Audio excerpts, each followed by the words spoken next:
नमस्कार शेतकरी मित्रांनो. चंद्राच्या कलेनुसार पेरणी पद्धत याविषयी आपण माहिती पाहूया. अ, महिन्यात एक वेळ येते अमावस्या.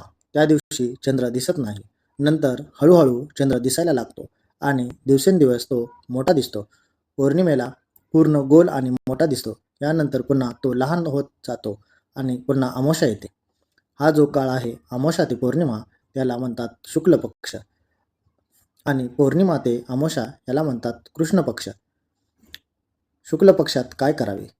जेव्हा चंद्र मोठा होत असतो तेव्हा झाडांची वरची वाढ जास्त होते, म्हणजे पाने, फांद्या, फुले, फळे यांची वाढ चांगली होते.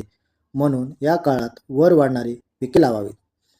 टोमॅटो, मिरची, वांगी, पालेभाज्या, मका ही पिके जर अमावस्यानंतरच्या काळात लावली तर त्यांची वाढ चांगली होते. कृष्ण पक्षात काय करावे? पौर्णिमेनंतर चंद्र हळूहळू लहान होत जातो. या काळात झाडांची ताकद मुळांकडे जास्त जाते.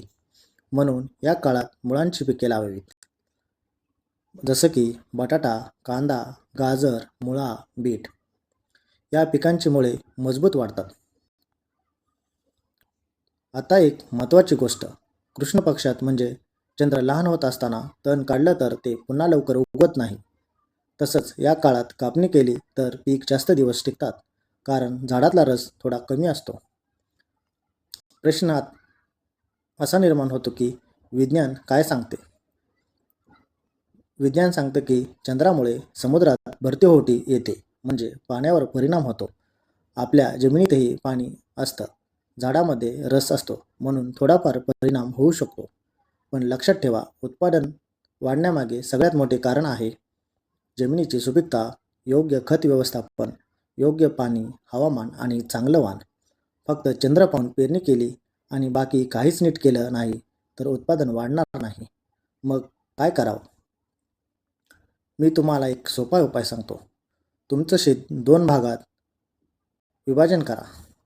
एका भागात चंद्रानुसार पेरणी करा आणि दुसऱ्या भागात नेहमीप्रमाणे पेरणी करा. मग दोन्हीचं उत्पन्न बघा आणि स्वतःचा अनुभव घ्या.